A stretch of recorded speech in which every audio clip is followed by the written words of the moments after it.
Happy Monday, everyone. This is Martha with Nature Niche, and I am back on site at Chippewa Nature Center with the Central Michigan CISMA coordinator, Matthew Lindauer, and he's going to tell us, share a little bit about a project that you've been doing out here that I understand involved a lot of invasive buckthorn. A lot of invasive buckthorn. Yeah, thanks for having me back. Happy to be talking about this project. We're really excited about it. So here at the Chippewa Nature Center, we partnered with them on a project to kind of restore some habitat that was completely overtaken by common buckthorn specifically, although there was a mix of other things in there, but the big issue was common buckthorn. So behind us here is more of that common buckthorn in the early stages. This probably got started a year ago. This is maybe 2 years of growth on this. Yep. And above it is hawthorn trees, but the area we're going to see in a moment was common buckthorn and hawthorn trees at about the same size. The buckthorn doesn't get quite as big as the hawthorn, but pretty darn close. And so it was just an area you couldn't walk through it. Larger wildlife, deer, tough to navigate through it. So, and you can see there's almost nothing but this buckthorn that growing is here. Dominating the ground cover. We would call that just about a monoculture. And with all this here, no sun is getting to the floor, which means nothing else is going to grow once this buckthorn sets in. And that's exactly what happened. So to get some native stuff growing back in there, we had to totally get rid of the buckthorn that was there, which was a big undertaking. Yeah, so contrast this with the actual project area. That looks like it took a lot of work to get all nice and cleared out. Yeah. Let's go take a closer look at your project. Sounds good.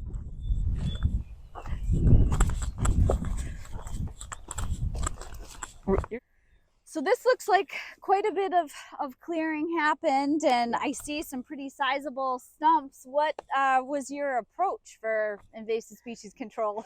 Yeah, for this particular instance, it was to get rid of as much of it as possible, as quickly as possible. Okay. And we do that during the winter so that there's nothing herbaceous that the machine is going to crush or ruin, for lack of a better term.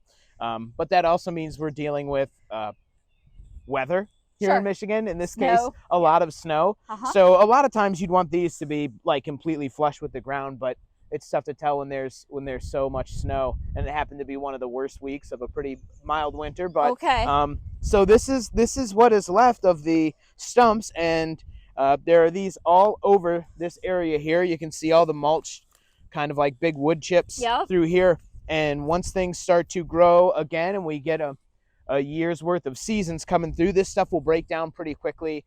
I showed you some areas earlier where we did it 2-3 years ago. Yeah, you'd never know. So this is the very first spring since this was done in the winter. So not super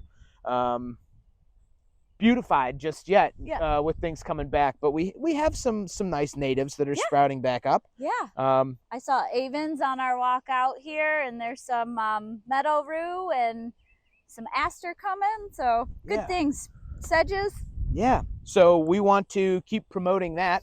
But the next step, now that everything has been physically mowed down, there's going to be the seed bank that's left in the ground. Sure. And there's going to be the little stems and twigs of stuff that started growing and just kind of got clipped a little by the mower.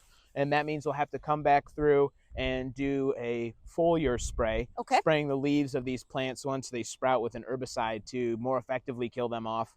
But the good news with that is they've been tracking their treatment data here at the Nature Center for what they've been doing, and they've seen it was about a 75% reduction in the amount of herbicide used year one compared to year two. Doing just mowing that first. Yeah, just in general in the different areas, where they're trying to control invasive species, because they're everywhere, unfortunately. But a big reduction from year one. So that's great. Yeah, and we really try and stress to people that the first year of treatment is going to be the hardest, and it is going to have to be a yearly thing that you do in the same way that you have to weed your garden. Yep, makes sense. If you're trying to take care of invasive species, it's not a one and done sort of thing, but it gets so much easier every year if you keep on it and you're doing things the right way, which we're happy to point you in the right direction on how to be doing some of this stuff most effectively. Yeah. We were talking earlier about being optimistic and stubborn. Yes, exactly. It comes in really handy. So that is what has happened out here. So the next step, we'll wait for things to sprout up, but you can see all around us. The cages are a little bit hard to see, but these tubes here, the folks at the Nature Center have gone to great lengths to plant some native trees and stuff all around here to really promote that native growth and resurgence where the invasive species once were. This just helps protect them from deer and other wildlife, because that's the other thing.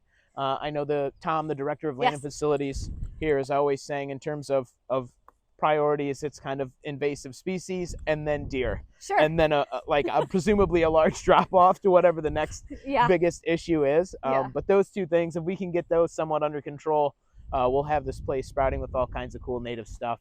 And they've given it a really great jump start with all their efforts. Excellent. And then it looks like you worked around native species too with the mowing effort. Yeah, a lot of this stuff, most of it is hawthorn trees. And even those,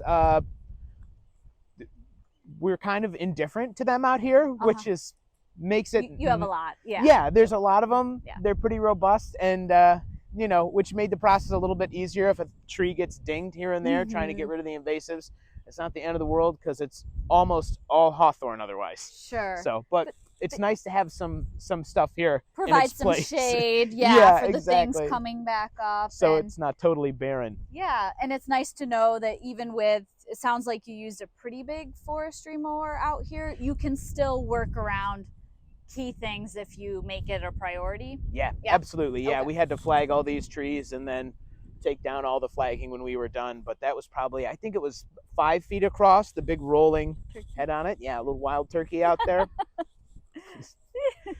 Enjoying some of the extra walking room. Yeah, you wouldn't have them in that really awful thick buckthorn we started with. Boy, and if you did, you sure wouldn't know it. You wouldn't see them, that's for sure. So this is, again, step one, but it is a huge step one that is taking place out here. And we've got a project just like this one in Gladwin City Park. Okay. The same stage up there in Gladwin, part of our service area. So we're trying to focus efforts like these on areas where they're accessible and open to the public, so that we're having the largest community impact and the largest impact on the environment we can have. Yeah, we're over by the Oxbow and along a Chippewa Nature Center trail here. Yeah. And you said that this was a grant funded or maybe multi-grant funded effort? Yeah, great point. I'm sure they would love to get some credit for this, as well they should. This started through funding through the Michigan Invasive Species Grant Program. So that's through the state, as the name might imply. That's through the state of Michigan there. And then we finished it up actually with the Great Lakes Restoration Initiative funding. And that's a federal grant through the Forest Service. So a bit of a 1-2. It was a bigger project than we anticipated originally. But we're happy to have been able to get it done. So.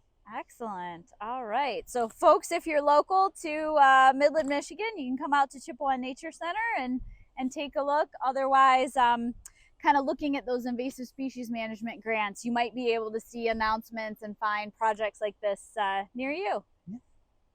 Sounds great. Thanks. Yeah. Thanks so much for showing us this cool project. Happy to do it.